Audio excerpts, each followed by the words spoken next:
ॐ अज्ञानतिमिरान्धस्य ज्ञानञ्जनशलाकया चक्षुरुन्मीलितं येन तस्मै श्रीगुरवे नमः।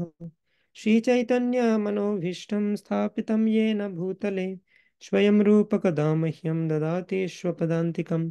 वन्देऽहं श्रीगुरो श्रीयुतापदकमलं श्रीगुरोन् वैष्णवांश्च श्रीरूपं साग्रजातं सहगणा रघुनाथान्वितं तं सजीवम् साधुवैतमशावधूतं परिजनसहितं कृष्णचैतन्यदेवं श्रीराधा कृष्णपादान् सहगणा ललिता श्रीविशाखान्वितांश्च नम ॐ विष्णुपादाय कृष्णपृष्ठाय भूतले श्रीमते भक्तिवेदान्तस्वामिनिति नामिने नमस्ते सारस्वते देवे गौरवाणी प्रचारिणे निर्विशेषशून्यवादी पाश्चात्यदेशतारिणे वाञ्छाकल्पतरुभ्यश्च कृपासिन्धुभ्य एव च पतितानां पावनेभ्यो वैष्णवेभ्यो नमो नमः।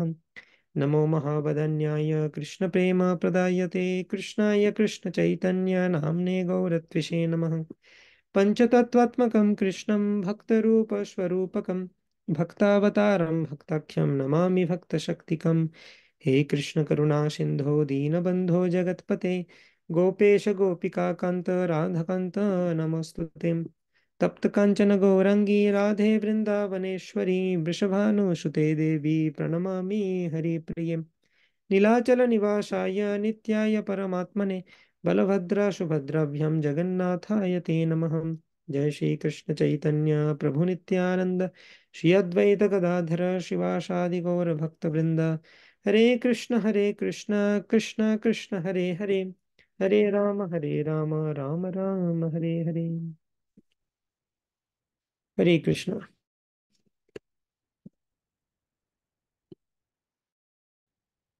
So, আমরা 10th চ্যাপ্টার আলোচনা করছি। ফার্স্ট 6 চ্যাপ্টার ভগবদ গীতা, সেখানে প্রমিনেন্টলি আলোচনা করা হয়েছে কর্মযোগ। এবং মিডল 6 চ্যাপ্টার্স মানে প্রথম 6টি অধ্যায় 1 থেকে 6 কর্মযোগ এবং অন্যান্য যোগের কথা বলা হয়েছে, কিন্তু প্রমিনেন্টলি কর্মযোগ বারবার ঘুরে ফিরে এসেছে থার্ড চ্যাপ্টার, ফিফথ চ্যাপ্টারে, সেকেন্ড চ্যাপ্টারে। এছাড়াও জ্ঞান যোগ আলোচনা করা হয়েছে ফোর্থ চ্যাপ্টারে এবং অষ্টাঙ্গ যোগ আলোচনা করা হয়েছে সিক্স চ্যাপ্টারে। এবং তার পরবর্তী 6টি চ্যাপ্টার 7 to 12 সেখানে ভক্তি যোগের কথা আলোচিত হচ্ছে এবং সেই সেকশনে আমরা আছি। লাস্ট 6টা চ্যাপ্টার 13 থেকে 18 আলোচনা করা হবে প্রমিনেন্টলি জ্ঞান যোগের বিষয়ে। তো এখন আমরা আছি চ্যাপ্টার 10। তো চ্যাপ্টার 9-এ বর্ণনা করা হয়েছে শুদ্ধ ভক্তি যোগের জ্ঞান এবং চ্যাপ্টার 10-এ আলোচনা করা হচ্ছে কৃষ্ণের বিভূতি, দি অপুলেন্স অফ দি অ্যাবসলিউট বা বিভূতি যোগ, অর্থাৎ পরমেশ্বর ভগবানের ঐশ্বর্য বা অপুলেন্স সম্পর্কে ভগবান আমাদেরকে জ্ঞান প্রদান করছেন। আমরা আলোচনা করেছিলাম যে এটা কেন ইম্পর্টেন্ট। ওকে, তো তার আগে আমি সকলকে রিকোয়েস্ট করব যে ভিডিও অন করুন এবং আপনারা নোটস নিতে পারেন। এই দুটো রেকমেন্ডেড ফর বেটার আন্ডারস্ট্যান্ডিং। তো কে বলতে পারবে যে এই চ্যাপ্টারে আমরা আলোচনা করেছিলাম যে কৃষ্ণের বিভূতি সম্পর্কে জানা প্রয়োজন কেন, কেন আমরা কৃষ্ণের বিভূতি সম্পর্কে জানছি? ইয়েস, গোপী জনপ্রভু। হরে কৃষ্ণ দণ্ডবত প্রণাম। হরে তো কৃষ্ণ। কৃষ্ণের বিভূতি সম্বন্ধে আমরা জানলে আমরা কৃষ্ণের প্রতি ভক্তি আরো ভালোভাবে করতে পারবো। Very good. ইয়েস, তো কৃষ্ণের বিভূতি সম্পর্কে জানলে তার প্রতি অ্যাট্রাক্টেড হব। কৃষ্ণ হচ্ছেন সর্বাকর্ষক পুরুষ। কৃষ্ণ এই নামটা মানে হচ্ছে সর্বাকর্ষক পুরুষ, যিনি সকলকে নিজের দিকে আকর্ষণ করেন নিজের বিভিন্ন বিভূতি এবং কোয়ালিটির মাধ্যমে। তো সেইগুলো জানার মাধ্যমে আমরা কৃষ্ণের প্রতি আকর্ষিত হব এবং আমাদের ভক্তি আরো প্রগাঢ় হবে। তো প্রথম যে 7টি শ্লোক এই চ্যাপ্টারে, সেখানে কৃষ্ণ বলছেন, এটা ডিসক্লেমার দিচ্ছেন, দেখো এই চ্যাপ্টারে আমি আমার সম্বন্ধে জানাবো, কিন্তু তার আগে একটা ডিসক্লেমার দিয়ে দিই যে আমার সম্পর্কে সম্পূর্ণরূপে জানা সম্ভব নয়, কেউ জানতে পারে না। এমনকি বড় বড় দেবদেবী এবং মুনি ঋষিরা তারা পর্যন্ত জানতে পারে না। এবং আমরা আলোচনা করেছিলাম এমনকি ভগবান শ্রীকৃষ্ণ নিজেও নিজের সম্বন্ধে কমপ্লিটলি জানেন না। কারণ ভগবানের সম্বিত পোটেন্সি যে ভগবানকে জানাচ্ছে ভগবানের সম্পর্কে, তো যে টাইমে ইনফরমেশন দেয় ভগবানকে, সেই টাইমে ভগবানের অপুলেন্স আরো বেড়ে যায় ইনফাইনাইট গুণ। তাই ভগবান নিজেও নিজের অপুলেন্স সম্পর্কে সম্পূর্ণরূপে জানেন না। ঠিক যেরকম একজন বিলিয়নিয়ার যে কোটিপতি, আরবপতি, করোড়পতি, তারা নিজেদের কত প্রপার্টি রয়েছে সে সম্বন্ধে নিজেরা অবগত নয়, সেই রকম ভাবে পরমেশ্বর ভগবান নিজেও তার নিজের অপলেন সম্বন্ধে সম্পূর্ণরূপে অবগত নয়। তাহলে আমাদের মতো ক্ষুদ্র জীব কি করে বুঝতে পারবো? তাই ভগবানকে সম্পূর্ণরূপে জানা সম্ভব নয়। Our understanding about Krishna cannot be complete, but it can be correct. আমরা যদি গুরু পরম্পরায় আচার্যদের মাধ্যমে ভগবানকে জানার চেষ্টা করি, তাহলে আমরা সঠিকভাবে জানতে পারবো ভগবানকে। ভগবানকে পূর্ণরূপে জানা কোনোভাবেই সম্ভব নয়, সেটা কেউই পারবে না। দেবতারাও পারবে না, অসুরেরাও পারবে না। ভগবান শ্রীকৃষ্ণ নিজেও নিজেকে কমপ্লিটলি জানেন না। যদিও সেটা তার মহানতা, এমন মানে এমন নয় যে ভগবান অনেক চেষ্টা করলেও পারবে না, সেরকম নয়। যেমন অ্যানালজি দিলাম, একজন আহ বিলিনিয়ার তিনি যদি চেষ্টা করেন খুব, হ্যাঁ আমি জানবো আমার এনার্জি সম্পর্কে, তাহলে তিনি জানতে পারেন। কিন্তু পয়েন্ট হচ্ছে ভগবানের অপিলেন্স হচ্ছে ইনফাইনাইট, সেটা জানা সম্ভব নয়। সেই রেসপেক্টে বলা হয়েছে। তো সেই জন্য আমরা কৃষ্ণকে সম্পূর্ণরূপে জানতে পারি না, কিন্তু যতটুকু জানবো সেটা যেন ঠিক হয়। যেমন কৃষ্ণ হচ্ছেন পরমেশ্বর ভগবান, this is the correct understanding. কিন্তু কেউ যদি বলে কৃষ্ণ হচ্ছে সাধারণ আমাদের মতো একজন মানুষ, তিনি আগে ব্রহ্মজ্যোতি ছিলেন, তারপরে এখন মানুষের রূপ ধরে এসেছেন, এটা হচ্ছে কৃষ্ণের ব্যাপারে ভুল ভাবে জানা। কৃষ্ণ সম্পর্কে সম্পূর্ণরূপে আমরা জানতে পারবো না, কিন্তু যতটুকু জানবো ততটুকু জানো গুরু পরম্পরার ধারায় আচার্যরা যেভাবে বুঝিয়েছেন সেইভাবে আমাদের বোঝা উচিত এবং সঠিক রূপে জানা উচিত। তো এখন আমরা একটা খুব ইম্পর্টেন্ট সেকশনে প্রবেশ করছি। এই ডিসক্লেমার দেওয়ার পর ভগবান বললেন কি আমাকে জানতে পারবে না, তবু আমি জানাচ্ছি। ঠিক আছে, যতটা তুমি নিতে পারবে ততটা তুমি জানো। নমে বিদু সুরাগনা প্রভবম ন মহর্ষয়া। নমে বিদু, আমাকে না জানতে পারে কারা? সুরাগনা, দেবতারা। প্রভবম না মহর্ষয়া, আমার প্রভাব মহর্ষিরাও জানতে পারে না, বড় বড় মুনি ঋষি, মহাঋষি, মহর্ষি মানে মহাযুক্ত ঋষি, তারাও জানতে পারে না। আহম আদির হি দেবা নাম মহর্ষি নাম চ সর্বশ। আমি সমস্ত দেবা অর্থাৎ সমস্ত দেবদেবীরও উৎস এবং সমস্ত মহর্ষিদেরও উৎস। আমি যেহেতু তাদের উৎস, তারা আমার থেকে এসেছে, তাই তারা আমার সম্পর্কে সম্পূর্ণরূপে জানে না, কিন্তু আমি তাদের সম্পর্কে সব জানি। মানে আমাকে কেউ জানতে পারে না। হুম। তো there is a very important verse in the 7th chapter. সেখানে বলা হচ্ছে, বেদাহম সমতীতানি বর্তমানানি চ অর্জুন ভবিষ্যানি চ ভূতানি মম তু বেদ ন কশ্চন। বেদ আহম মানে আমি জানি, সমতীতানি অতীত জানি, বর্তমানানি বর্তমান জানি, চ অর্জুন হে অর্জুন, আমি সমস্ত জীবের বর্তমান এবং অতীত জানি, ভবিষ্যানি চ ভূতানি, আমি সমস্ত জীবের ভবিষ্যৎও জানি। তো ভগবান হচ্ছেন ত্রিকালদর্শী, যিনি সমস্ত জীবের অতীত বর্তমান ভবিষ্যৎ সবকিছু জানেন, each and every minute detail. আমি একটা কাজ পৃথিবীর সবার কাছ থেকে লুকিয়ে করলাম, কিন্তু ভগবানের কাছ থেকে লুকাতে পারবো না, তিনি আমাদের হৃদয়ে রয়েছেন পরমাত্মা রূপে। সর্বস্ব চাহম হৃদি সন্নিবিষ্ট মত্ত স্মৃতির জ্ঞানম অপোহনম চ বেदैश्च सर्वैरहमेव वेद्यो वेदांत कृत वेद विदेव चाहम। কিন্তু ভগবান বলছেন মামতু বেদনা কাশ্চন না, আমাকে কেউ জানতে পারে না। আমি সমস্ত জীবের অতীত বর্তমান ভবিষ্যৎ সব জানি, কিন্তু আমাকে কেউ জানতে পারে না, আমাকে জানা খুব ডিফিকাল্ট। এবং যে আমাকে জেনে নিতে পারে সে আর এই জড়জগতে থাকবে না, সে ভগবানের ধামে চলে যাবে। ওকে। তো চ্যাপ্টার 10-এর প্রথমে ভগবান এই ডিসক্লেমার দিলেন, তারপর আমরা প্রবেশ করছি চতুশ্লোকী গীতা। চতুশ্লোকী গীতা মানে হচ্ছে 4টে শ্লোকে সমস্ত গীতাকে সামারাইজ করা হয়েছে। Very very important. মাত্র 4টি শ্লোকে সমস্ত গীতার যা কন্টেন্ট সেটাকে সামারাইজ করা হয়েছে, সেজন্য বলা হচ্ছে চতুশ্লোকী গীতা।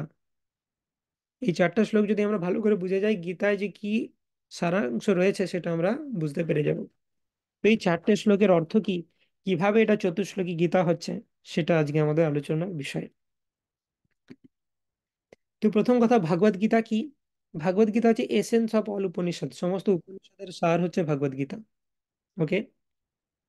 গীতা মাহাত্ম্যতে বলা হচ্ছে, সর্বোপনিষদো গাভো দুগ্ধা গোপাল নন্দন বৎস পার্থ সুধীর ভোক্তা দুগ্ধম গীতামৃতম মহৎ।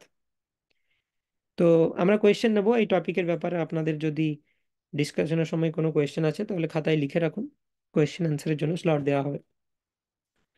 তো গীতা মাহাত্ম্যে বলা হচ্ছে যে ভগবত গীতা হচ্ছে উপনিষদের সার, সর্বোপনিষদ গাভো। সমস্ত উপনিষদকে যদি একটি গাভীর সাথে তুলনা করা হয়, দুগ্ধা গোপাল নন্দনা বৎস পার্থ সুধীর ভোক্তা দুগ্ধম গীতামৃতম মহৎ। সমস্ত উপনিষদকে যদি একটি গাভীর সাথে তুলনা করা হয়, তাহলে সেই গাভীর দুধ বা এসেন্স হচ্ছে ভগবত গীতা। এবং সেই ভগবত গীতা রূপী যে দুধ, সেটাকে কে দহন করেছেন? দগ্ধা গোপাল নন্দনা, স্বয়ং শ্রীকৃষ্ণ গোপাল নন্দন। তিনি এই উপনিষদের নির্যাস দহন করে আমাদের ভগবত গীতা রূপী দুধ প্রদান করছেন। এবং বৎস পার্থ সুধীর ভোক্তা দুগ্ধম গীতামৃতম মহৎ। পার্থ বা অর্জুনের মতো যে পারফেক্ট ডিসাইপল বা পারফেক্ট স্টুডেন্ট ভগবদ গীতার, তিনি এই গীতামৃতম, গীতারূপী যে দুগ্ধ অমৃত, সেটাকে তিনি পান করছেন এবং নিজের জীবন সাকসেসফুল করছেন। তো আমাদেরও সেটা করা উচিত। তো চার বেদ রয়েছে। ব্যাসদেব কলিযুগের মানুষের আহ সুবিধার্থে বেদকে লিপিবদ্ধ করেছেন। আগে বেদের অপর নাম শ্রুতি, তার মানে বেদ মনে রাখা হতো শুনে শুনে। তো তিনি বেদ লিখলেন এবং বেদের যে নির্যাস, সেটা হচ্ছে উপনিষদ, 108 উপনিষদ। সেটা হচ্ছে বেদের নির্যাস। এই 108 উপনিষদের নির্যাস হচ্ছে গীতোপনিষদ বা ভগবদ গীতা। এবং ভগবদ গীতার এসেন্স হচ্ছে ভক্তিযোগ। এবং ভক্তিযোগের এসেন্স হচ্ছে এই 9 আর 10th চ্যাপ্টার। 9th চ্যাপ্টারে আমরা দেখেছি, 9th চ্যাপ্টারে যে লাস্ট শ্লোক, দ্যাট ইজ ভেরি ইম্পর্টেন্ট। সেই শ্লোকে সমস্ত কৃষ্ণ কনসিয়াসনেস বা গীতার একটা সামারি দেওয়া আছে। মন্মনা ভব মদ ভক্ত মজ্জাজ ইমাম নমস্কুরু মাম এবাইচ্ছসি যুক্তা এবং মতমনাম মত পরায়ণ। 9th চ্যাপ্টারের শেষও একটা সামারি করা আছে। সেটা কি? চারটে জিনিস করো, তাহলে তুমি ভগবানকে প্রাপ্ত হবে অবশ্যই। এত কিছু বললাম, তার এসেন্স হচ্ছে এই চারটে জিনিস। এই শ্লোকটা এত ইম্পর্টেন্ট গীতাতে যে এক্স্যাক্টলি রিপিট হয়েছে দুবার গীতাতে। ভগবানের কাছে লিমিটেড টাইম, মাত্র 45 মিনিটসে ভগবান এই গীতার জ্ঞান দিয়েছেন অর্জুনকে। তার মধ্যে 700টা শ্লোক বলেছেন মাত্র। সেই 700 শ্লোকের মধ্যে এই শ্লোকটা দুবার রিপিট করেছেন ভগবান। এত ইম্পর্টেন্ট। মনমনা ভাবা মানে সবসময় আমার কথা চিন্তা করো। আমার হরে কৃষ্ণ মহামন্ত্র নাম এর মাধ্যমে ভগবানের কথা চিন্তা করার কথা বলেছেন। ভাবা মাদ ভক্ত, আমার ভক্ত হও। ভক্ত হওয়া মানে কি? পঞ্চাঙ্গ ভক্তির অনুশীলন করো। সাধু সঙ্গ, নাম কীর্তন, ভাগবত শ্রবণ, মথুরা বাস, শ্রীমূর্তির শ্রদ্ধেয়া সেবন। সাধুদের সঙ্গ করো, নাম কীর্তন করো, মথুরা বাস বা ভগবানের বিভিন্ন ধামে যাও, বা বাড়িতেই ধামের মতো পরিবেশ সৃষ্টি করো। শ্রীমূর্তির শ্রদ্ধেয়া সেবন, ডিটি ওয়ার্শিপ করো, ভগবানকে ভোগ লাগাও, ভগবানকে অর্চন করো। ভাগবত শ্রবণ, গীতা ভাগবত শ্রবণ করো ইত্যাদি। এগুলো হচ্ছে ভক্তের মতো বিহেভিয়ার। একাদশী পালন ইত্যাদি, বিভিন্ন ফেস্টিভ্যাল পালন, জন্মাষ্টমী, গৌর পূর্ণিমা, এগুলো হচ্ছে ভক্তদের মতো বিহেভিয়ার। তো সবসময় আমার কথা চিন্তা করো, চ্যান্ট হরে কৃষ্ণ, আমার ভক্ত হও, মত জাজি আমাকে পুজো করো, মাম নমস্কুরু, এবং আমাকে ওবিসেন্সেস পে করো বা ভগবানকে দণ্ডবোধ প্রণতি নিবেদন করো। এই চারটে জিনিস করলেই তুমি আমার কাছে আসবে। This is Krishna consciousness. So 9th চ্যাপ্টারে একটা সামারি করা আছে, এবং 10th চ্যাপ্টারে আমরা দেখতে পাচ্ছি চতুশ্লোকির মাধ্যমে আবার সামারাইজ করা আছে, চতুশ্লোকির ফর্মে। সেই চারটে ভার্স খুব ইম্পর্টেন্ট, যেটার মাধ্যমে আমরা সমস্ত বেদের নির্যাস কে জানতে পারি। সেটা কিভাবে সম্ভব, সেটা জানার জন্য আমাদেরকে একটু সেমিনারে যেতে হবে। যে science of self realization seminar করেছিলাম, সেখানে আমরা এই টপিক নিয়ে আলোচনা করেছিলাম। তিনটে খুব ইম্পর্টেন্ট টপিক। আমাদের যে 9th টপিক, ডিভোশনাল সার্ভিস, তার শুরুতেই সম্বন্ধ, অভিধা এন্ড প্রয়োজন, এই তিনটে জিনিসকে জানতে হবে চতুশ্লোকী গীতাকে বোঝার জন্য। তো প্রথমে আমরা জানবো হোয়াট ইজ সম্বন্ধ, অভিধেয়, প্রয়োজন। যারা সেমিনার করেছি তারা অলরেডি জানি এটা, বাট হোয়াট আর দে? সম্বন্ধ মানে হচ্ছে কৃষ্ণের সাথে আমাদের হারিয়ে যাওয়া সম্পর্কের পুনর্প্রতিষ্ঠা। এই জগতে আমরা যখন এসেছি, কৃষ্ণকে ভুলে গেছি। কোনো বৈষ্ণব আমাদের জীবনে আসেন, কৃষ্ণ সম্পর্কে জানান আমাদের, এবং তখন আমরা কৃষ্ণ কনসাস হই। কৃষ্ণের সাথে আমাদের যে হারিয়ে যাওয়া সম্পর্ক, সেটা পুনঃপ্রতিষ্ঠা হয়। সেটাকে বলে সম্বন্ধ। এটাকে আমরা কিভাবে বুঝতে পারি? যেমন আমি একটা কলেজে অ্যাডমিশন নিলাম, সেই কলেজের সাথে আমার সম্বন্ধ স্থাপিত হলো, সেটাকে বলে সম্বন্ধ। নেক্সট হচ্ছে অভিধেয়। কৃষ্ণের সাথে আমার সম্বন্ধ এস্টাবলিশ হয়েছে, তার ভিত্তিতে কাজ করা। কৃষ্ণের সাথে সম্বন্ধ এস্টাবলিশ হওয়া মানে কি? কি কি জানতে হবে? সম্বন্ধ জ্ঞানের মধ্যে কি কি কম্পোনেন্ট রয়েছে? প্রথম হচ্ছে যে কৃষ্ণ পরমেশ্বর ভগবান, এটা জানা হচ্ছে সম্বন্ধ জ্ঞান। দ্বিতীয়ত, আমি আত্মা, আমি দেহ নই, এটা জানা হচ্ছে সম্বন্ধ জ্ঞান। এবং আমি শুধু আত্মা নই, আমি কৃষ্ণের অংশ। কৃষ্ণ পরমেশ্বর ভগবান, আমি আত্মা কৃষ্ণের অংশ। এবং আমার পজিশন কি? আমি শ্রীকৃষ্ণের নিত্য দাস।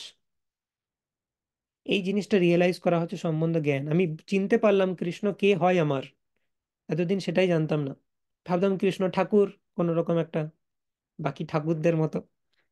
কিন্তু কৃষ্ণ যে আমার কে, সেটা অ্যাকচুয়ালি বোঝা, সেটা হচ্ছে সম্বন্ধ।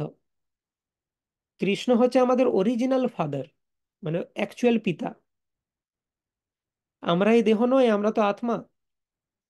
সেটা খুব সহজেই বুঝতে পারি, যখন কেউ মারা যায় সবই আছে কিন্তু একটা জিনিস মিসিং। সেটা কি? সেটা আত্মা। এবং সেই জিনিসটা মিসিং হওয়ার ফলে আর ওই বডিটার কোনো দাম নেই। স্ট্রেট শ্মশানে নিয়ে যেতে হবে। ওই আত্মা যতক্ষণ বডির মধ্যে ছিল ততক্ষণ তাকে নিয়ে কত মজা হাসি ঠাট্টা, তাকে নিয়ে মাতামাতি। আত্মা যখন বেরিয়ে গেলো বডি থেকে, কেউ আর ওই বডিটাকে রাখতে চায় না, সঙ্গে সঙ্গে শ্মশানে নিয়ে যেতে চায়। কেউ আর সেই বডিটাকে ভালোবাসে না।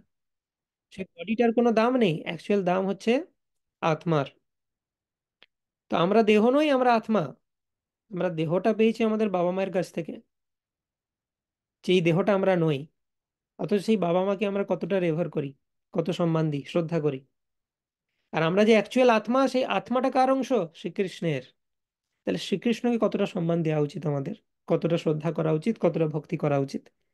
তো এটা যখন আমরা বুঝবো যে শ্রীকৃষ্ণ আমাদের অ্যাকচুয়াল পিতা, প্রতি জন্মে আমরা নতুন নতুন পিতা মাতা পাই। কখনো কুকুরের যোনিতে প্রবেশ করছি, কুকুর পিতা কুকুর মাতা পাচ্ছি। কখনো শুকরের যোনিতে প্রবেশ করছি, শুকর পিতা শুকর মাতা পাচ্ছি। কখনো সর্পযোনিতে প্রবেশ করছি, সর্প পিতা সর্প মাতা। কীট যোনিতে কীট পিতা কীট মাতা। তো প্রত্যেক জন্মে আমি নতুন নতুন বডি পাচ্ছি আমার কর্ম অনুসারে, এবং আমার পিতামাতা চেঞ্জ হয়ে যাচ্ছে। কিন্তু আমি যে আত্মা, কৃষ্ণের অংশ, কৃষ্ণের সাথে আমার সম্বন্ধ, সেটা কিন্তু ফিক্স থাকছে। কিন্তু সেটা রিয়েলাইজ করতে পারাটা হচ্ছে সম্বন্ধ জ্ঞান। অভিধেয় জ্ঞান মানে হচ্ছে আমি বুঝে গেলাম কৃষ্ণ আমার কে হয়, এরপর কি করা উচিত। আচ্ছা, বুঝে গেছি, খুব ভালো, এবার যেমন চলছে চলুক নাকি? সেরকম নিশ্চয়ই নয়। যখন বুঝে গেছি কৃষ্ণ আমার কে হয়, তাহলে কৃষ্ণের ইনস্ট্রাকশন অনুসারে চলতে হবে। এরপর আমরা এটা করব, মনমনা ভব মদ্ভক্ত, কৃষ্ণের নাম জপ করব, কৃষ্ণের ভক্ত হব, কৃষ্ণকে পূজা করব, এবং কৃষ্ণকে নমস্কার করব। আমার জীবনটা পাল্টে যাবে, আমি কৃষ্ণ কনসাস হব। আগে আস্থা করে পড়ে থাকার মতো জীবন যাপন করতাম আমি, এখন সভ্য ভদ্র বৈষ্ণবের মতো জীবন যাপন করব। So that is the change. সেটাকে বলা হয় ভক্তি যোগের অনুশীলন করব, সেটাকে বলে অভিধেয়। Acting according to the relationship, কৃষ্ণের সাথে আমাদের সম্পর্কের ভিত্তিতে কাজ করা। ওকে। সো অভিধেয় মানে হচ্ছে কলেজে অ্যাডমিশন নিয়ে আমি পড়াশোনা করছি, আমি ভক্তি করছি, আমি নাম জপ করছি, আমি সাধু সঙ্গ করছি, ভাগবত পড়ছি, ভগবানের ধাম ভিজিট করছি, শিব বিগ্রহের অর্চনা করছি। এগুলো হচ্ছে অভিধেয়। এবং আলটিমেটলি কি প্রাপ্ত হব? কলেজে পড়াশোনা করলে যেরকম ডিগ্রি প্রাপ্ত হয়, সেরকম আমি যদি কৃষ্ণ ভক্তির অনুশীলন করি তাহলে কৃষ্ণ প্রেম প্রাপ্ত হব। আমার কৃষ্ণের প্রতি যে হারিয়ে যাওয়া, কৃষ্ণের প্রতি যে ফিলিং, সেটা কমপ্লিটলি আমি ফেরত পাবো। আমি কৃষ্ণকে আবার ভালোবাসতে পারবো। এবং কৃষ্ণকে যদি আমি ভালোবাসি, এই জগতের প্রতি আমার মোহ কেটে যাবে। এই জগৎ আমাকে কোনো দুঃখ দিতে পারবে না। এই পৃথিবীতে প্রত্যেকটা মানুষ সাফার করছে, জড় জগতে সে দুঃখ পাচ্ছে, কিন্তু এক যে কৃষ্ণ প্রেম লাভ করেছে, সেই জড় জগৎ তাকে টাচ করতে পারবে না। সেটাই ভগবান বলছেন গীতাতে, ব্রহ্মণ্য অধ্যায় কর্মাণি সঙ্গম ত্যক্তা করোতি যা লিপ্যতে ন স পাপেন পদ্মপত্র মীমাংসা। পদ্ম পাতার উপর জল যেরকম থাকে, পদ্ম পাতাকে ভেজাতে পারে না, সেই রকম ভাবে একজন ব্যক্তি যে কৃষ্ণ প্রেম লাভ করেছেন, এই জগৎ তার কিছু করতে পারবে না। ভগবান আরো অ্যানালজি দিচ্ছেন, অপূর্যমান মছলা প্রতিষ্ঠম সমুদ্রমাপ প্রবিশন্তি যদ্বৎ তদ্বৎ কাময়ম প্রবিশন্তি সর্বে শশান্তিম আপনোতি না কাম কামী। সমুদ্রে বিভিন্ন জল ঢুকছে বিভিন্ন নদী থেকে, কিন্তু নদী থেকে প্রচুর জল সমুদ্রে আসছে, কিন্তু তার মানে সমুদ্র ডিস্টার্ব হয়ে যাচ্ছে না, সমুদ্র শান্ত আছে। নদীর জল সমুদ্রে ঢুকলেও সমুদ্র শান্ত আছে। সেরকম এই জড় জগতের প্রবলেমস, একজন পিওর ডিভোটি লাইফে এলেও পিওর ডিভোটি শান্ত থাকবে, তার কিচ্ছু এসে যাবে না। এগুলো হচ্ছে স্থিতপ্রজ্ঞের সিমটম, ভগবান বলছেন গীতাতে। সো সম্বন্ধ, অভিধেয় এবং প্রয়োজন, এই তিনটে জিনিস জানা খুব ইম্পর্টেন্ট। সম্বন্ধ মানে কৃষ্ণের সাথে হারিয়ে যাওয়া সম্পর্কের পুনঃপ্রতিষ্ঠা। অভিধেয় মানে হচ্ছে সেই সম্পর্কের ভিত্তিতে কাজ করা বা ভক্তি যোগের অনুশীলন করা। এবং প্রয়োজন মানে হচ্ছে কৃষ্ণ ভক্তি করার পর কৃষ্ণ প্রেম লাভ করা। চৈতন্য চরিতামৃতে কি বলা হচ্ছে? वेद शास्त्र कहे संबंध अविधेय प्रयोजन, कृष्ण कृष्ण भक्ति प्रेम तीन महाधन।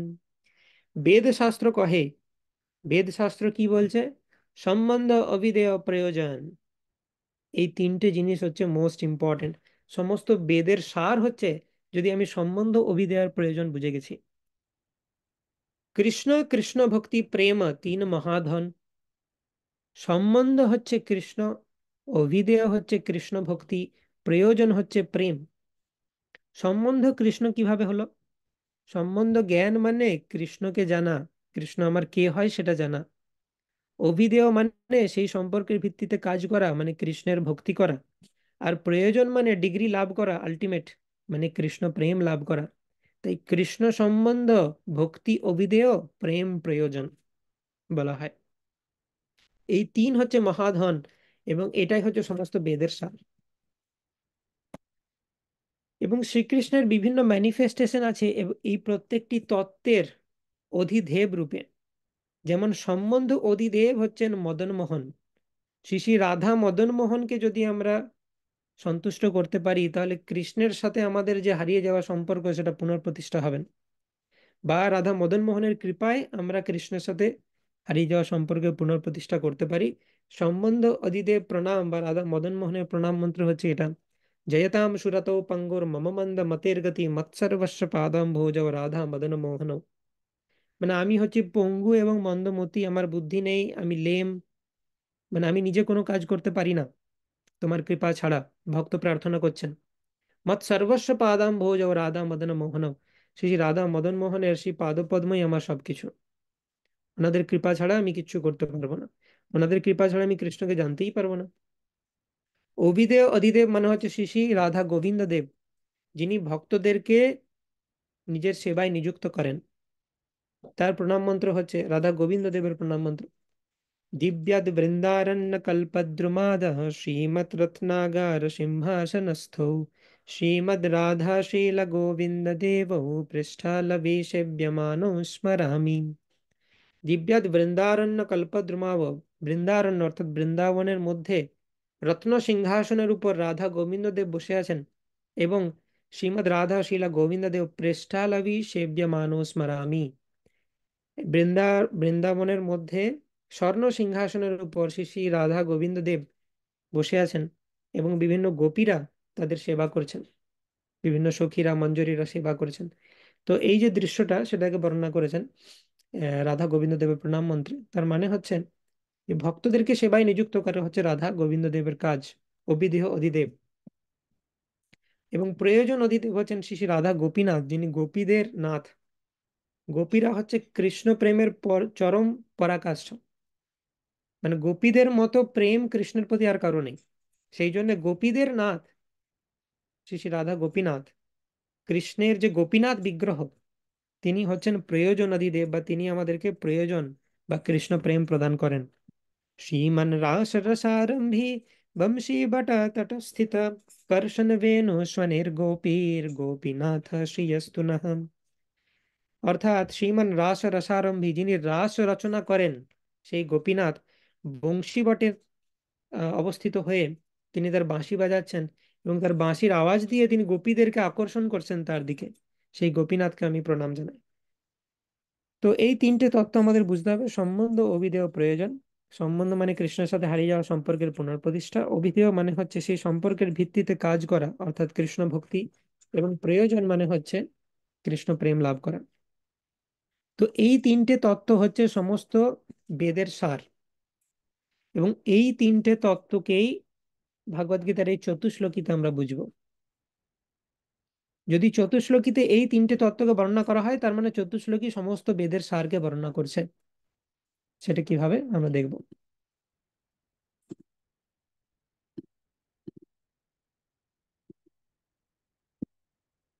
10th চ্যাপ্টার,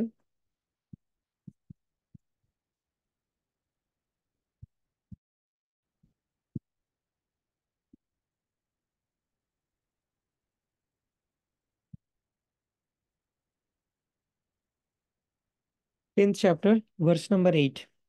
अहं सर्वस्य प्रभवो मत्त सर्वं प्रवर्तते इति मत्वा भजन्ते मां बुधा भावसमान्विताम्। তো ভগবান বলছেন অর্জুনকে, আহম সর্বস্ব প্রভব, আমি সবকিছুর উৎপত্তির হেতু, আমার থেকেই সবকিছু উৎপত্তি হয়েছে, সব সৃষ্টি হয়েছে। মত্ত সর্বম প্রবর্ততে, আমার থেকে মত্তঃ সর্বম প্রবর্ততে, সবকিছু আমার থেকেই সৃষ্টি হয়েছে। ইতিমাত্বা, এটা জেনে, ভজন্তে মাম, আমাকে ভজনা করেন কারা? বুধা, মানে যারা বুদ্ধিমান ব্যক্তি। কিভাবে ভজনা করেন? ভাব সমান্বিতা, ভাব সহকারে। এমন না হরে কৃষ্ণ হরে কৃষ্ণ কৃষ্ণ কৃষ্ণ হরে হরে করতে বলেছে আমাকে তাই আমি করছি না, ভাব সহকারে ভজনা করেন। আমি সবকিছুর উৎপত্তি, আমার থেকেই সব সৃষ্টি হয়েছে, এটি জেনে ভজনা করে আমাকে বুদ্ধিমান ব্যক্তিরা ভাব সহকারে। ওকে। আমি জড় এবং চেতন, সবকিছুর উৎস, সবকিছু আমার থেকে প্রবর্তিত হয়, সেই তত্ত্ব অবগত হয়ে পণ্ডিতগণ শুদ্ধ ভক্তি সহকারে আমার ভজনা করেন। তো এইখানে আমাদেরকে চিনতে পারতে হবে সম্বন্ধ অভিধেয় প্রয়োজনের মধ্যে কি বর্ণনা করা আছে। তো এই জন্যই আমাদের আচার্যদের দরকার। এই 4টা শ্লোকের মধ্যে যে সম্বন্ধ অভিধেয় প্রয়োজন লুকিয়ে আছে, এটা হয়তো আমরা নিজেরা পড়লে কখনোই ডিসকভার করতে পারতাম না। তো অনেকে মনে করে থাকেন যে আমি তো গীতা পড়ি, সেটা খুব একটা ইম্পর্টেন্ট জিনিস নয় আমি পড়ি কিনা, পড়লে আমি বুঝতে পারবো না। কারণ ভগবান নিজেই গীতাতে বলেছেন, ভক্তিয়া মাম অভিজানাতি যাবন যশ্চস্মি তত্ত্বতা ততো মাম তত্ত্বতো জ্ঞাত্বা দিশতে তদ অনন্তরম। আমি গীতা পড়লেই যে সব বুঝে যাব তার মানে নেই, আমি কিছুই বুঝতে পারবো না।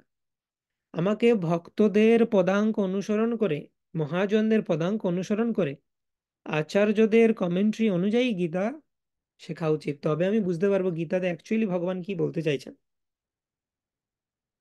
গীতা হচ্ছে ভগবানের বাণী, ভগবানকে বোঝা যতটা ডিফিকাল্ট, গীতা ভাগবতমকে বোঝাটাও ততটাই ডিফিকাল্ট। কিন্তু শিল প্রভুপাদের মতো আচার্য, আহ তাদের যদি কমেন্ট্রি বা তাদের অনুগত হয়ে আমরা গীতা ভাগবত বোঝার চেষ্টা করি, তাহলে সেটা পসিবল হয়। ওকে। সেজন্য সবসময় ডিভোটি অ্যাসোসিয়েশনে আমাদের শাস্ত্র পড়া উচিত। যাও ভাগবত পড়ো, ভাগবত স্থানে একান্ত আশ্রয় লও চৈতন্য চরণে। ভাগবত পড়া উচিত ভাগবতের স্থানে, ব্যক্তি ভাগবতের সান্নিধ্যে গ্রন্থ ভাগবত পড়া উচিত। ঠিক আছে। তো সেরকম ভাবে এই শ্লোকগুলোর অনেক গূঢ় অর্থ রয়েছে, এবং যেভাবে আমি আমার সিনিয়রদের কাছ থেকে শুনেছি সেভাবেই আপনাদেরকে প্রেজেন্ট করার চেষ্টা করছি। তো সবসময় এটা পরম্পরার ধারায় শ্রবণ করা উচিত, নাহলে কিন্তু অনেক কিছু জিনিস লুকিয়ে আছে ভার্সগুলোর মধ্যে, যেটা আমরা ওভারলুক করে যাব, বুঝতে পারবো না, অন্য মিনিং নিয়ে চলে যাব। ভার্সে এক বলতে চাইছে, আমরা আরেক বুঝে যাব। তো এইখানে সম্বন্ধ অভিধেয় প্রয়োজনের মধ্যে কি বলা হয়েছে? প্রথমে বলা হচ্ছে অহম সর্বস্ব প্রভব মত্ত সর্বম প্রবর্ততে। প্রথম লাইনটা হচ্ছে সম্বন্ধ জ্ঞান। কারণ প্রথম লাইনে বোঝাচ্ছে যে কৃষ্ণ সবকিছুর উৎস, কৃষ্ণকে চেনাচ্ছে, কৃষ্ণের নেচার, কৃষ্ণ কে সেটা বোঝাচ্ছে। আহম সর্বস্ব প্রভব মত্ত সর্বম প্রবর্ততে, আমি সবকিছুর উৎপত্তি, আমার থেকে সব সৃষ্টি হয়েছে।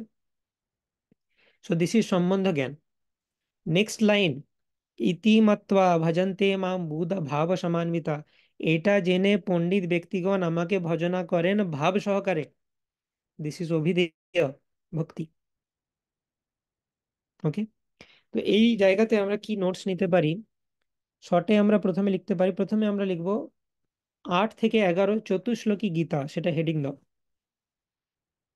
শ্লোক নাম্বার 8 থেকে 11 চতুশ্লোকী গীতা।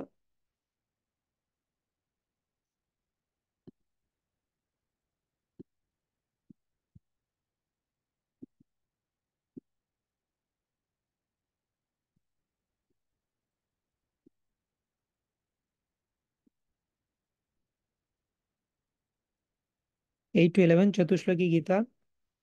তার নিচে আমরা লিখবো সম্বন্ধ অভিধেয় প্রয়োজন কি, এক লাইন করে লিখবো।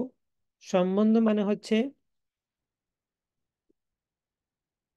কৃষ্ণকে জানা, কমা দিয়ে নিজেকে জানা, কমা দিয়ে জীব কৃষ্ণের নিত্য দাস। আমি শর্টে বলছি, তোমরা তোমাদেরকে বোঝালাম, তোমরা এর উপর নিজেরাও লিখতে পারো নিজেদের মতো করে এক্সপান্ড করে।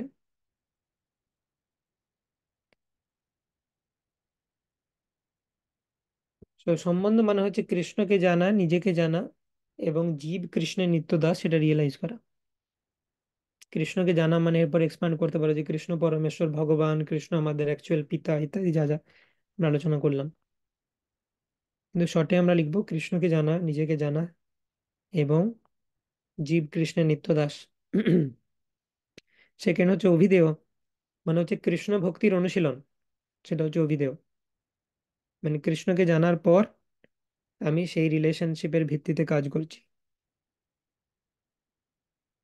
কৃষ্ণ ভক্তির অনুশীলন সেটা হচ্ছে অভিধেয়।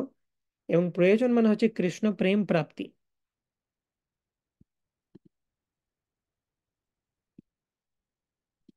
প্রয়োজন মানে কৃষ্ণ প্রেম প্রাপ্তি।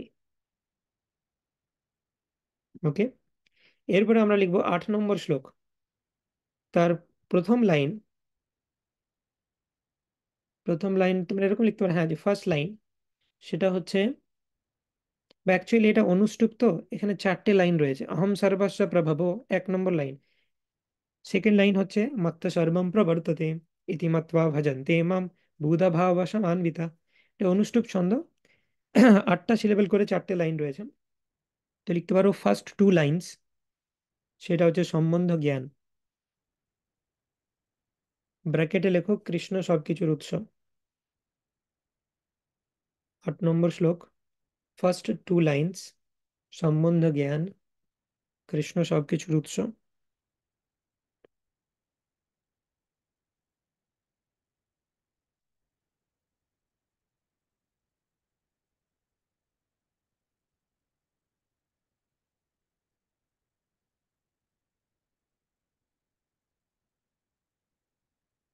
লাস্ট 2 লাইন, ইতিমাত্র ভজন্তে মাম বুধা ভাব সমান্বিতা, সেটা হচ্ছে অভিধেয়।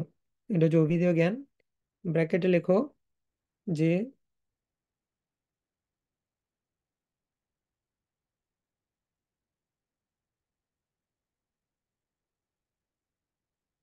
বুদ্ধিমান ব্যক্তিরা ভাব সহকারে, বা বুদ্ধিমান ব্যক্তিদের ভাব সহকারে কৃষ্ণ ভজন।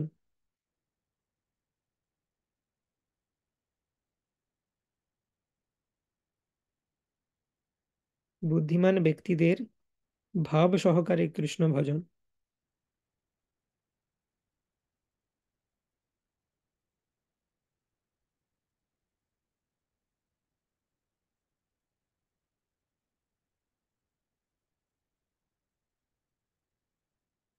ওকে, তো এটা হয়ে গেল 8 নম্বর শ্লোক, যেখানে সম্বন্ধ প্লাস অভিধেয় আমরা দেখতে পেলাম। 9 নম্বর শ্লোকে কি বলা হচ্ছে? মচ্চিত্তা মদ্গত প্রাণ বোধয়ন্ত পরস্পরম কথয়ন্তশ্চ মাম নিত্যম তুষ্যন্তি চ রমন্তি চ। এখানে ভগবান বলছেন মচ্চিত্ত মদ্গত প্রাণ, আমার ভক্তরা কিরকম হয়? মচ্চিত্ত, যাদের চিত্ত সম্পূর্ণরূপে আমাতে সমর্পিত, মানে হৃদয়টা কৃষ্ণকে দেওয়া আছে যার, হৃদয়ে আর কোনো বাসনা নেই কৃষ্ণকে সন্তুষ্ট করার বাসনা ছাড়া। মদগত প্রাণা, তাদের প্রাণ আমাতে সমর্পিত, কৃষ্ণের জন্য তারা প্রাণ দিতেও প্রস্তুত। বোধায়ন্ত পরস্পরম, মানে পরস্পরকে বোঝায় তারা।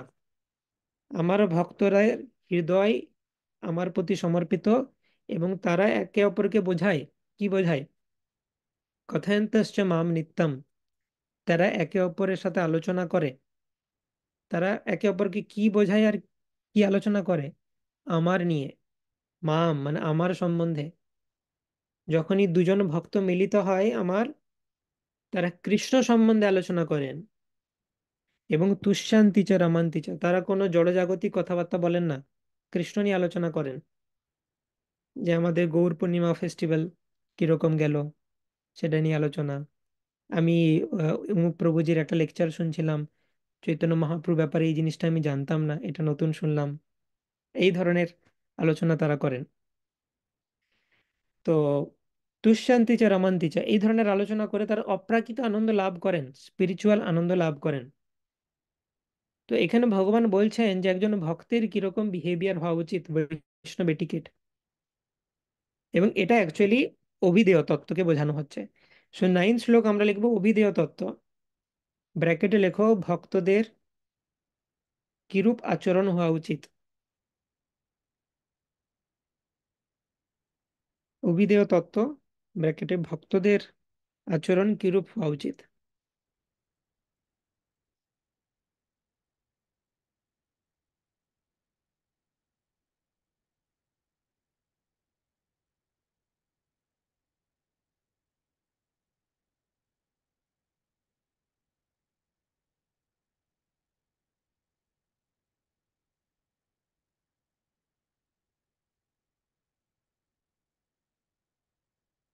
তো এটা আমাদের চেষ্টা করা উচিত যে অনেক সময় আমরা বিভিন্ন ভক্তদের সাথে কথা বলি, ঠিক আছে, তো চেষ্টা করতে হবে অ্যাটলিস্ট, ঠিক আছে, সে হয়তো কোনো কাজে ফোন করেছে, সেই কাজটা নিয়ে কথা বললাম, এমন হওয়া উচিত নয় যে হ্যাঁ একটা কাজে ফোন করেছে, কাজ হোক, কাজ নিয়ে কথা হয়ে গেল, ফোন রেখে দিলাম।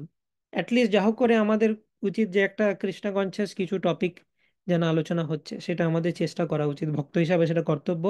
কৃষ্ণ আমাদের কাছে সেটা এক্সপেক্ট করে, যে দুজন ভক্ত যখন কথা বলছে, তখন আমরা হয়তো পিওর ডিভোটিদের মতো হতে পারবো, পিওর ডিভোটিদের জড়জাগতিক বিষয়ে আলোচনা করার কিছু নেই, তারা তারা একে অপরের সাথে কথা বলছে মানে কৃষ্ণ সম্বন্ধেই বলবে। যেমন আমরা মাঝে মধ্যে রিলস দেখি এখন, যে আমাদের গুরু মহারাজ অন্য অন্য গুরু মহারাজের সাথে মিলিত হচ্ছেন, তো ওনারা কি করবেন, ওনারা কি কোনো জড়জাগতিক বিষয়ে কথা বলবেন, ওনারা কৃষ্ণ সম্বন্ধেই কথা বলবেন। তো ওই রকম হওয়া উচিত আমাদের অ্যাকচুয়ালি। সেটা যদি হতে না পারি, ঠিক আছে, কাজে ফোন করলাম, কিন্তু অ্যাটলিস্ট একটা কৃষ্ণ কনসিয়াস টপিক চেষ্টা করা উচিত আমাদের যেন আলোচনা হলো, ঠিক আছে। তো সেটা হচ্ছে আমাদের আচরণ, যেটা বৈষ্ণব এটিকেট, গীতাতেও বলা হচ্ছে বৈষ্ণব এটিকেটের কথা। তো এই শ্লোক 9 শ্লোকে কমপ্লিটলি অভিধেয় তত্ত্ব সম্পর্কে বলা হচ্ছে, এবং কৃষ্ণের অনন্য ভক্তরা কিভাবে আচরণ করেন সেটা বলা হয়েছে। 10 শ্লোকা,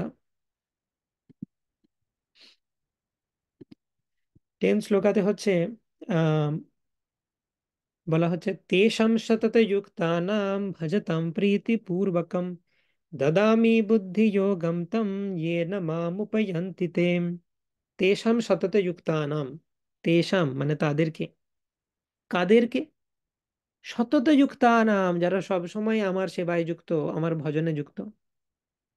কিরকম ভাবে ভজন করছে তারা, ভজতাম প্রীতিপূর্বকম, প্রীতিপূর্বক ভজনা করছে, মানে বিরক্ত হয়ে যাস, 16 মালা কমপ্লিট করতে হবে, দায়িত্ব দিয়ে দিয়েছে, এরম ভাবে নয়। প্রীতিপূর্বকম, প্রীতিপূর্বক ভালোবেসে কৃষ্ণের সেবা করছে। সেই সমস্ত ব্যক্তিদের প্রতি যারা সবসময় কৃষ্ণের সেবায় যুক্ত এবং প্রীতিপূর্বক সেবা করছে কৃষ্ণের, তাদেরকে ভগবান কি করেন, দদামি বুদ্ধি যোগম তম, তাদেরকে আমি বুদ্ধি প্রদান করি, ইয়ে না মামুপয়ন্তি তে, তারা সেই বুদ্ধি লাগিয়ে আমার কাছে ফিরে আসতে পারে। অনেক ভক্তকে আমরা দেখবো এক্সাম্পল, যে তারা কৃষ্ণ ভক্তি গ্রহণ করেছেন কিন্তু তাদের বাড়িতে সাপোর্ট করে না, এরকম প্রচুর কেস আমরা দেখতে পাই। কিন্তু তারা খুবই সিনসিয়ার ডিভোটি, কিন্তু বাড়িতে অনুকূল পরিবেশ নেই। তো তারা যদি সিনসিয়ারলি কৃষ্ণের সেবা করেন, কৃষ্ণ তাদেরকে বুদ্ধি দেন যে ওই পরিস্থিতিতে থেকে সে কিভাবে ভক্তি করতে পারবে, সে কিছু একটা বুদ্ধি লাগিয়ে নেবে ভক্তি করার। তো সেই কথাটা বলা হচ্ছে এখানে, যে যদি আমরা কৃষ্ণের প্রতি সিনসিয়ার হই, কৃষ্ণ আমাদেরকে সাহায্য করবেন। ওকে। তো এই শ্লোকে কি বলা হচ্ছে, তেষাম সতত যুক্তানাম ভজতাম প্রীতিপূর্বকম, এই শ্লোকে একটা কন্ডিশন দেওয়া হচ্ছে, যদি তুমি এটা করো তাহলে এটা পাবে। যদি আমরা সবসময় কৃষ্ণ সেবায় যুক্ত থাকি, প্রীতিপূর্বক ভজনা করি, তাহলে কৃষ্ণ আমাদেরকে বুদ্ধি প্রদান করবেন। তো এই যে বুদ্ধি প্রদান করাটা, এটা কাইন্ড অফ ডিগ্রি পাওয়ার মতো। তুমি যদি ভালো করে পড়াশোনা করো তাহলে তুমি ডিগ্রি পাবে। তো এই এই শ্লোকে বেসিক্যালি অভিধেয় এবং প্রয়োজন তত্ত্ব আলোচনা করা হয়েছে। সো আবার 10 শ্লোকে আমরা লিখবো ফার্স্ট 2 লাইনস অভিধেয় তত্ত্ব। ফার্স্ট দুটো লাইন হচ্ছে অভিধেয় তত্ত্ব, ব্র্যাকেটে কৃষ্ণের প্রীতিপূর্বক ভজনা সর্বদা, সর্বদা কৃষ্ণের প্রীতিপূর্বক ভজন, এটা অভিধেয়, সর্বদা কৃষ্ণের প্রীতিপূর্বক ভজন। আর প্রয়োজন কি পাবো এটার করার ফলে, তারপর লেখো লাস্ট 2 লাইনস প্রয়োজন, ব্র্যাকেটে হচ্ছে কৃষ্ণ কর্তৃক বুদ্ধিযোগ প্রদান,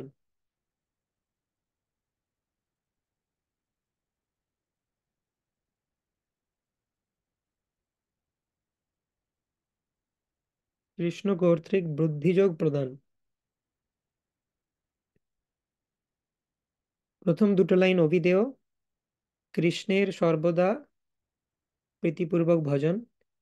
লাস্ট দুটো লাইন প্রয়োজন, কৃষ্ণ কর্তৃক বুদ্ধি যোগ প্রদান। ওকে, তো যদি আমরা সিনসিয়ার হই ডিভোশনাল সার্ভিসে, কৃষ্ণ আমাদেরকে সাহায্য করবেন। সো ফার্স্ট টু লাইনসে বলা হচ্ছে যে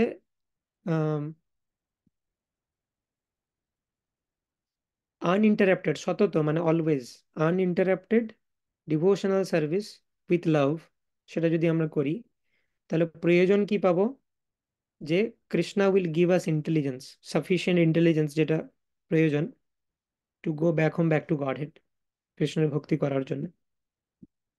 Krishna will provide sufficient intelligence. এবং চতুশ্লোকীর লাস্ট শ্লোক হচ্ছে তেষামেবানুকম্পার্থম অহম অজ্ঞানজম তমা নাশয়ম্যাত্মভাবস্থো জ্ঞানদীপেন ভাস্বত। তেষাম এব অনুকম্পার্থম, এই ধরনের প্রিয় ডিভোটিদেরকে অনুকম্পা করে বা তাদের প্রতি কৃপা করে, অহম অজ্ঞানজম তমা, আমি কৃষ্ণ তাদের হৃদয়ে যে অজ্ঞানজম তমা, অজ্ঞান থেকে সৃষ্টি হওয়া যে অন্ধকার তাদের হৃদয়ে রয়েছে, মানে বিভিন্ন অনর্থ রয়েছে, কাম ক্রোধ লোভ মদ মোহ মাৎসর্য, সেটাকে আমি কি করি কৃষ্ণ রূপে তাদের হৃদয় থেকে নাশয়ামি, মানে আমি নাশ করি, আত্মভাবস্থ, তাদের হৃদয়ে অবস্থিত হয়ে, জ্ঞান দীপে না ভাস্বতা, মানে কৃষ্ণ আমাদের আমরা যদি সিনসিয়ার হই, আমরা যদি পিওর ডিভোশনাল সার্ভিস করি, কৃষ্ণ আমাদের হৃদয়ে আছেন, তিনি হৃদয়ের সমস্ত অন্ধকারকে নাশ করবেন এবং হৃদয়ে একটা জ্ঞানের প্রদীপ তিনি জ্বালিয়ে দেবেন। সেখান থেকে আমরা অটোমেটিক্যালি জ্ঞান পেতে থাকব, অর্থাৎ পরমাত্মা রূপে উনি আমাদেরকে সাহায্য করবেন। তিনি হচ্ছেন কৃষ্ণ সমস্ত জ্ঞানের উৎস। তিনি ডাইরেক্ট হৃদয়ে যদি জ্ঞানের প্রদীপ জ্বেলে দেন, তাহলে অটোমেটিক্যালি আমরা, আমাদের কাছে সব তখন ক্লিয়ার হয়ে যাবে। আচ্ছা, এই ব্যাপার, গীতা ভাগবতের সব তত্ত্ব তখন অটোমেটিক্যালি আমরা বুঝতে পারবো কৃষ্ণের কৃপায়। সেটাই বলা হচ্ছে। তো এটা পুরোটাই কৃষ্ণের করুণা বলা হচ্ছে, কৃষ্ণের করুণা। না, আমরা যদি ভালো করে ভক্তি করি তাহলে কৃষ্ণ কি দেবেন, সেটা হচ্ছে এই শ্লোকের মূল বিষয়বস্তু। তাহলে কৃষ্ণ আমাদেরকে দিচ্ছেন মানে কলেজের অথরিটি আমাদেরকে ডিগ্রি দিচ্ছেন সেই রকম, কারণ আমরা ভালো পারফরমেন্স করেছি। সো 11 নম্বর শ্লোক কমপ্লিটলি প্রয়োজন তত্ত্বের কথা বলা হচ্ছে। সো এটা আমরা লিখবো যে প্রয়োজন তত্ত্ব, এবং কি প্রয়োজন তত্ত্ব এখানে রয়েছে দুটো জিনিস। কৃষ্ণ আমাদের হৃদয়ের অন্ধকার দূরীভূত করবেন এবং আমাদের হৃদয়ে জ্ঞানের সঞ্চার করবেন। অন্ধকার দূরীভূত, dissipating the darkness in our heart, এবং kindling the light of knowledge.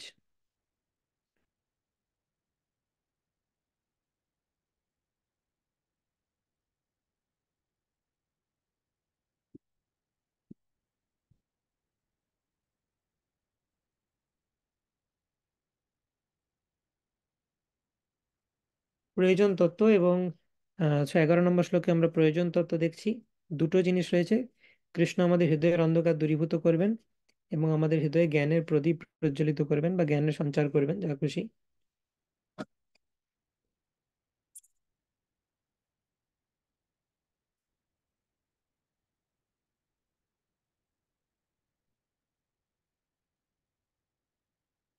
So এটা আমরা আজকে আলোচনা করলাম চতুশ্লোকী গীতা। এই 4টে শ্লোকের মাধ্যমে সম্বন্ধ, অভিধেয় এবং প্রয়োজন তত্ত্বকে ডিসক্রাইব করা হয়েছে। যে সম্বন্ধ, অভিধেয় এবং প্রয়োজন তত্ত্ব হচ্ছে সমস্ত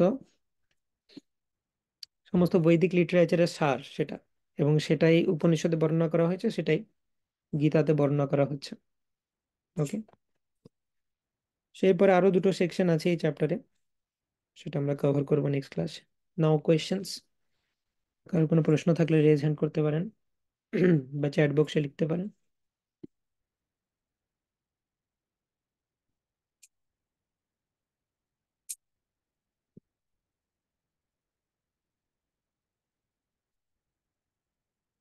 রম্যা রূপা বসুধা মাতাজি। হরে কৃষ্ণ প্রভু, আপনার শ্রীচরণে প্রণাম। কৃষ্ণ মাতাজি প্রণাম। হ্যাঁ, কিছু বলছিলাম যে আমাকে একটু ওই 10.6 আর 10.7টা আগের ক্লাসে বলছিলাম, একটু বুঝিয়ে দেবেন তো? আমি না ঠিক বুঝতে পারিনি ওই শ্লোকটা। ওকে, 10.6 and 7। আর 10.7, 10.7টা তাও বুঝতে পেরেছি, কিন্তু 10.6টাও বুঝতে পারিনি। 10.6। 10.6-এ বলা হচ্ছে সপ্ত মহর্ষি মানে সপ্তর্ষি, তাদের পূর্বজাত সনকাদি চার কুমার মানে ব্রহ্মার চার পুত্র সনক, সনাতন, সনন্দন, সনত কুমার, চতুর্দশ মনু, 14টি মনু, যারা ব্রহ্মার শাসনকালে মানে ব্রহ্মার একদিনে 14 জন মনু শাসন করেন।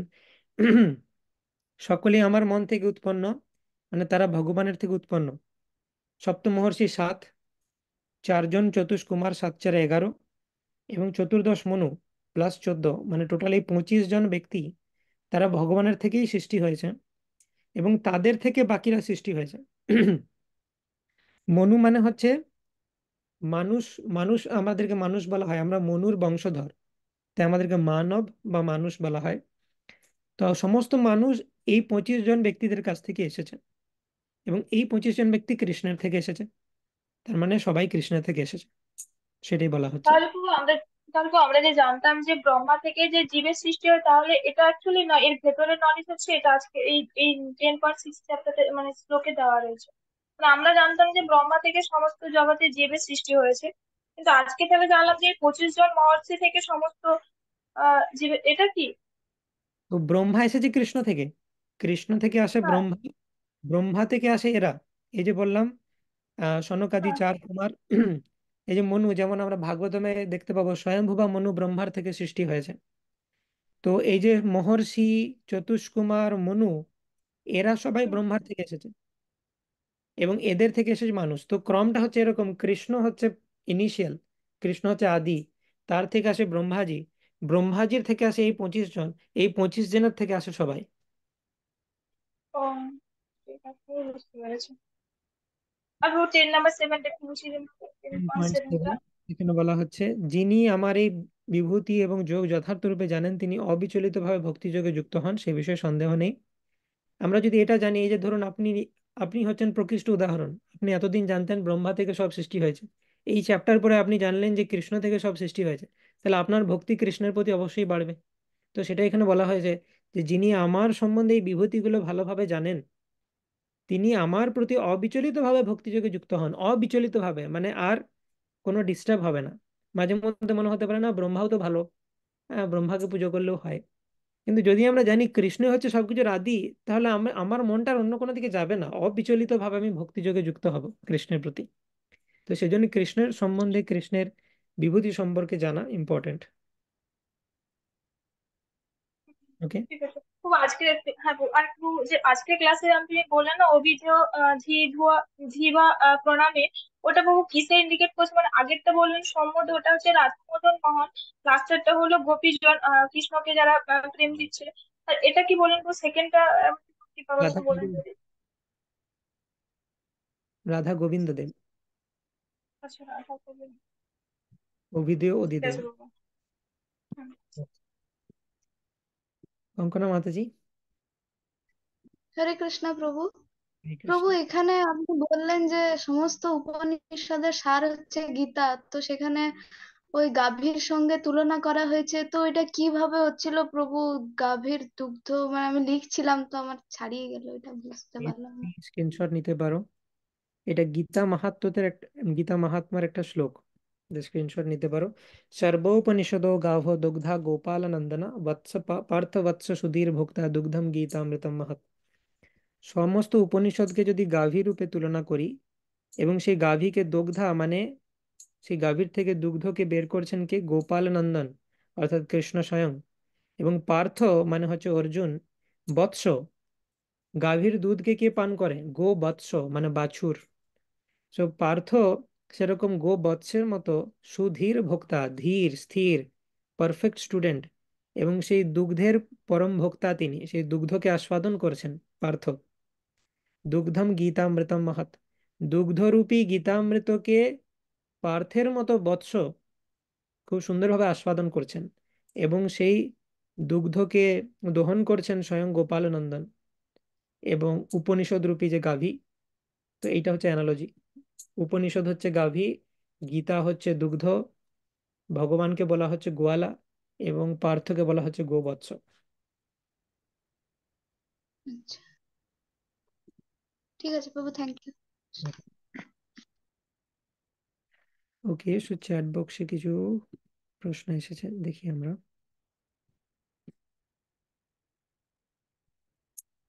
10.8 লাস্ট টু লাইন্স মিনিং অভিধেয়।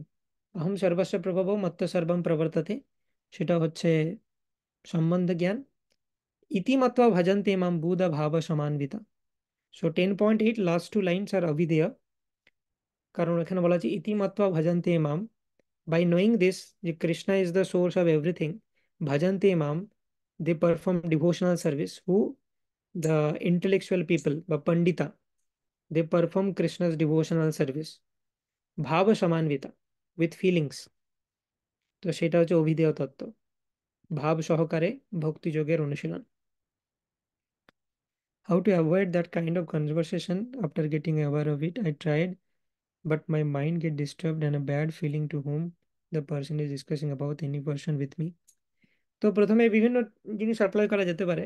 একটা জিনিস কি, আমরা কোনো কারণ নিয়ে সমালোচনা, মানে প্রভুর এটা প্রশ্ন যে যদি আমি কোনো কনভারসেশনে এনগেজড হয়ে যাই যেখানে কোনো তৃতীয় ভক্তের সম্পর্কে সমালোচনা করা হচ্ছে, তখন আমি কি করতে পারি। তো বেসিক্যালি এটা তো কখনোই উচিত নয়। ভাগবত গীতার 9.30 এবং 31-এ কৃষ্ণ স্বয়ং এটা বারণ করেছেন। अपि चेत्सु दुराचारो भजते मामनन्यभक् साधुरेव स मन्तव्य सम्यक् व्यवसितो हि स क्षिप्रं भवति धर्मात्मा शाश्वत शान्तिं निगच्छति क्वान्तेया प्रतिजानीहि न मे भक्त प्रणश्यति। সো যদি ভক্ত খারাপ আচরণও করেন, আমার সমালোচনা করা উচিত নয়। তো প্রিন্সিপালটা হচ্ছে এটা যে আমি যদি কারোর শিক্ষাগুরু, দীক্ষাগুরু বা পথপ্রদর্শক গুরু হই, তাহলেই আমি তাকে শাসন করতে পারবো, তাকে ক্রিটিসাইজ করতে পারবো।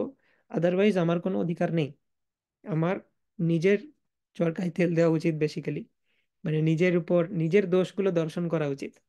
আমার বাকি ডিভোটিদের নিয়ে সমালোচনা করা উচিত নয়।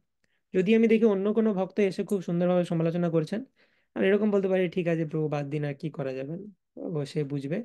আমরা অন্য টপিকে ঘুরিয়ে দেওয়ার চেষ্টা করতে হবে জিনিসটাকে, বা নতুন কোনো টপিক নিয়ে এসো। কিছুতেই ঘোরানো যাচ্ছে না, তখন বলো প্রভু আমার এই সময় একটা অ্যাপয়েন্টমেন্ট আছে, এখন যেতে হবে আমাকে, এই স্থান লিভ করা উচিত। তো এরকম ভাবে করা উচিত। মানে অ্যাটলিস্ট সে ধরো যে ভক্ত তোমাকে বলতে সে একটা অপ্রাকৃত আনন্দ অনুভব করছে তোমার সাথে সেই সমালোচনাটা শেয়ার করে, সে তোমার কিছুতেই ছাড়তে চাইবে না। কারণ সে লোক পাচ্ছে না কাউকে যে কার সাথে আমি সমালোচনা করবো, এই তৃতীয় ভক্তের। তো সে ছাড়তে চাইবে না, কিন্তু তোমাকে জোর করে চলে যেতে হবে, তাকে একটা ফিলিংস দিতে হবে যে তোমার এই সমালোচনা শোনার খুব একটা ইচ্ছা নেই আমার। এরকম দু চারবার করতে থাকলে সে অন্য কাউকে খুঁজবে, এরপর তোমাকে আর খুঁজবে না। ঠিক আছে, সে যখন বুঝতে পারবে এই যখনই সমালোচনা করতে চলে যায়, এই ঠিক ভালো ভক্ত হয়নি এখনো। ভালো ভক্ত হলে আমার সাথে বসে সমালোচনা করতো, তার তার আন্ডারস্ট্যান্ডিং এরকম হবে। তো সেই জন্য সেই স্থানটা ত্যাগ করা উচিত। আর না হলে আহ যদি আমরা টপিকটা ঘুরিয়ে দিতে পারি সেটা করা উচিত। তো এটা করা যেতে পারে। ইয়েস, 10.10 তেষাম সততে যুক্তানাম। তো আপনি রেকর্ডিংটা আরেকবার দেখতে পারেন, আমি সংক্ষেপে বলে দিচ্ছি। তেষাম সততে যুক্তানাম ভজতাম প্রীতিপূর্বকম দদামি বুদ্ধি যোগম তম ইয়েন মাম উপযন্তি তে। 10.10-এ দুটো জিনিস বলা হয়েছে, অভিধেয় তত্ত্ব এবং প্রয়োজন তত্ত্ব। প্রথম দুটো লাইন, তেষাম সততে যুক্তানাম ভজতাম প্রীতিপূর্বকম। অভিধেয় তত্ত্ব কি বলা হচ্ছে, যে কৃষ্ণের প্রীতিপূর্বক ভজনা যিনি সর্বদা করেন, যিনি কৃষ্ণের প্রীতিপূর্বক ভজনা সর্বদা করেন, এটা অভিধেয়। তাহলে কি লাভ করবেন তিনি, সেটা হচ্ছে প্রয়োজন। দদামি বুদ্ধি যোগম তম যেন মাম উপযান্তিতে। কৃষ্ণ তাকে বুদ্ধিযোগ প্রদান করবেন, বা বুদ্ধি প্রদান করবেন কিভাবে ভক্তি করতে হয় সে সম্পর্কে। সো এই দুটো জিনিস বর্ণনা করা হয়েছে।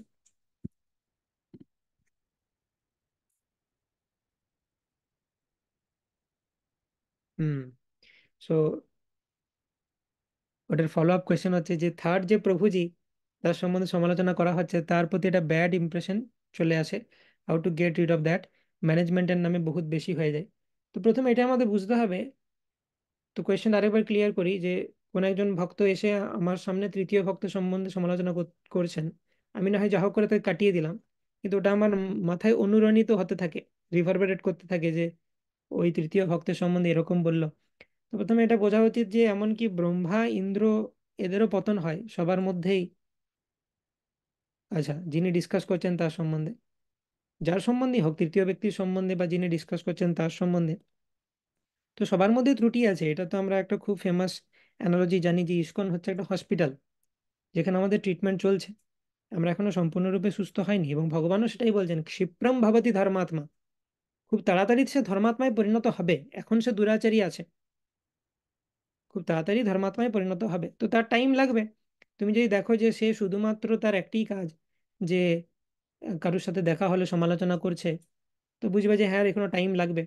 তো আমাদেরকে সেইভাবে অ্যাসোসিয়েট করতে হবে। সেই জন্য রূপ গোস্বামী বলেছেন যে আমাদের কি ভক্তের সাথে অ্যাসোসিয়েট করা উচিত, স্নিগ্ধ স্বতোবর স্বজাতীয়, সজাতীয়াশয়ে স্নিগ্ধে সাধু সঙ্গ স্বতোবরে শ্রীমদ্ ভাগবতার্থানাম আস্বাদো রসিকৈষঃ। রসিক ভক্তদের সঙ্গ করা উচিত, সজাতীয়, স্নিগ্ধ এবং শতবর, নিজের থেকে সুপিরিয়র ভক্তদের সঙ্গ করা উচিত সবসময়। তুমি যদি দেখো যে ওর সাথে অ্যাসোসিয়েট করে আমিও এরকম হয়ে যাব, অ্যাসোসিয়েট কম করতে হবে, একটু দেখাতে হবে যে আমি বিজি, তার সাথে বেশি অ্যাসোসিয়েট করা চলবে না। সো প্রিন্সিপাল হচ্ছে সম্মান আমরা সবাইকে দেব। সম্মান দেওয়ার তো জন্য আর বেশি কিছু কারণের দরকার নাই।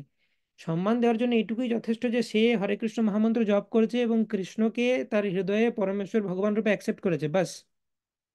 এইটা কতজন করে? পুরো ব্রহ্মাণ্ডে কাউন্ট করলে 0.001% ব্যক্তিও পাওয়া যাবে না যে কৃষ্ণকে পরমেশ্বর ভগবান রূপে মেনেছে এবং হরে কৃষ্ণ মহামন্ত্র জপ করেছে। তাহলে সে তো অবভিয়াসলি একজন কোনো সাধারণ মানুষ নয়। সে কিছু ভুল করছে, আমি মানছি সেটা, কিন্তু শুধুমাত্র এই দুটো, যে কৃষ্ণকে পরমেশ্বর ভগবান রূপে মানা এবং সে হরে কৃষ্ণ মহামন্ত্র জপ করছে, এটাই তো তাকে সম্মান করার জন্য যথেষ্ট। বলা হয় যে কেউ যখন প্রথম জপমালা হাতে ধরেন, ব্রহ্মাজি তাকে আরতি করতে শুরু করেন। তাহলে ব্রহ্মাজি যদি করতে পারেন, তাহলে আমরা কেন করতে পারবো না? তো সম্মান আমরা সবাইকে দেব, কিন্তু কারোর মধ্যে যদি আমরা ত্রুটি দর্শন করি, তাহলে আমরা তার থেকে একটু কম অ্যাসোসিয়েশন করব। তাকে ঠিক করবেন, তার উপরে যারা সিনিয়র আছেন, গুরু কৃষ্ণ, তাকে ঠিক করবেন। কিন্তু আমার সেটা নিয়ে চিন্তা করার দরকার নেই, এবং বুঝতে হবে যে হ্যাঁ ওর টাইম লাগবে, এবং আমাদের উচিত যে আমাদের থেকে যারা সিনিয়র তাদের সাথে অ্যাসোসিয়েট করা বেশি করে। কোনো ভক্ত যদি রাধা গোবিন্দ রূপের সাধনা করে, তাহলে কি তিনি সম্বন্ধ তত্ত্ব বা প্রয়োজন তত্ত্বের জ্ঞান লাভ করবে? অবশ্যই। কৃষ্ণের যে কোনো রূপই, মানে রাধা গোবিন্দের থ্রু দিয়েও মদন মোহন তোমাকে কৃপা করতে পারবেন। কিন্তু ব্যাপারটা জেনারেলি এরকম হয় না যে তুমি রাধা গোবিন্দ দেবের আরাধনা করছো, আরাধনা করতে করতে এমন হলো যে রাধা মদন মোহন দেবকে আমি দেখতেই পাচ্ছি না আর, মানে সামনে এনে মনে হচ্ছে আমি অন্যদিকে মুখ ঘুরিয়ে নিই, এটা হবে না কোনোদিন। কৃষ্ণের একটি রূপের প্রতি আসক্ত হলে তুমি সব রূপের প্রতি তোমার অ্যাপ্রিসিয়েশন বাড়বে। সো রাধা গোবিন্দ দেবের সেবা করলেও তুমি মদন মোহন এবং গোপীনাথ দেবের প্রতি অ্যাট্রাক্টেড হবে। ওকে। তো কৃষ্ণ ভক্তিটা এরকমই জিনিস, যে তোমার হৃদয়টাকে পিউরিফাই করবে। হৃদয়কে পিউরিফাই করে দেওয়া মানে, লোহার উপরে মাটি লেগেছিল, সেই মাটিটা সরিয়ে দিলে অটোমেটিক্যালি চুম্বকের প্রতি অ্যাট্রাক্টেড হবে। তাই হৃদয়, কৃষ্ণ ভক্তির পরে হৃদয় থেকে ময়লাগুলো সরে যাবে, অটোমেটিক্যালি তুমি দেখবে রাধা মদন মোহনের দিকেও অ্যাট্রাক্টেড হচ্ছি, রাধা গোবিন্দ দেবের প্রতিও অ্যাট্রাক্টেড হচ্ছি, রাধা গোপীনাথ দেবের প্রতিও অ্যাট্রাক্টেড হচ্ছে। ভগবদ গীতা 3.35-এ স্বধর্ম বলতে আমরা কি বুঝবো? তো এখানে স্বধর্ম মানে হচ্ছে বেসিক্যালি বর্ণাশ্রম ধর্ম, আমার নেচার অনুযায়ী যেটা ধর্ম সেটা। আমি যদি ব্রাহ্মণিক্যাল নেচার হই, তাহলে ব্রাহ্মণের যা ধর্ম, ক্ষত্রিয় নেচার হলে ক্ষত্রিয়ের যেটা ধর্ম। স্বধর্মের আরেকটা মিনিং হচ্ছে যে আমার যে স্পিরিচুয়াল ধর্ম, সেটা সবার জন্য কমন। তার মানে আমার কখনোই এই স্পিরিচুয়াল ধর্মগুলোকে ত্যাগ করা উচিত নয়। যেটা বলা হচ্ছে শ্রেয়ান স্বধর্ম বিগুণা পরধর্মাৎ সনুষ্ঠিতাৎ স্বধর্মে নিধনম শ্রেয়া পরধর্ম ভয়াবহ। অর্থাৎ আমাদের কখনোই কৃষ্ণ ভক্তির মার্গ থেকে সরে যাওয়া উচিত নয়, এটা একটা মিনিং। বাট অ্যাকচুয়াল মুখ্য মিনিংটা হচ্ছে যে আমি যদি ব্রাহ্মণ হই, ব্রাহ্মণের মতোই কাজ করা উচিত আমার। এবং এই ব্রাহ্মণ হই মানে আমি জন্মগত ব্রাহ্মণ নই, আমার নেচার যদি ব্রাহ্মণের মতো হয়, তাহলে ব্রাহ্মণের মতো কাজ করা উচিত। ক্ষত্রিয় হলে ক্ষত্রিয়ের মতো কাজ করা উচিত, বৈশ্য হলে বৈশ্যের মতো, শূদ্র হলে শূদ্রের মতো। কেন? কারণ সেটা হলে লাইফটা স্মুথ যাবে, জীবনে স্ট্রাগল কম হবে, ভক্তির প্রতি আমি টাইম দিতে পারবো, মেন্টাল পিস মেনটেন হবে। তো সেই জন্য ভগবান এই প্রেসক্রিপশনটা দিয়েছেন। ওকে, ঠিক আছে। ফার্দার কোনো কোয়েশ্চেন থাকলে আমাকে পার্সোনালি করতে পারো over WhatsApp. Thank you very much for attending this class. वाञ्छाकल्पतरुभ्यश्च कृपा सिन्धुभ्य एव च पतितानं पावनेभ्यो वैष्णवेभ्यो नमो नमः। अनंत कोटि वैष्णव वृंद की जय, श्रील प्रभुपाद की जय।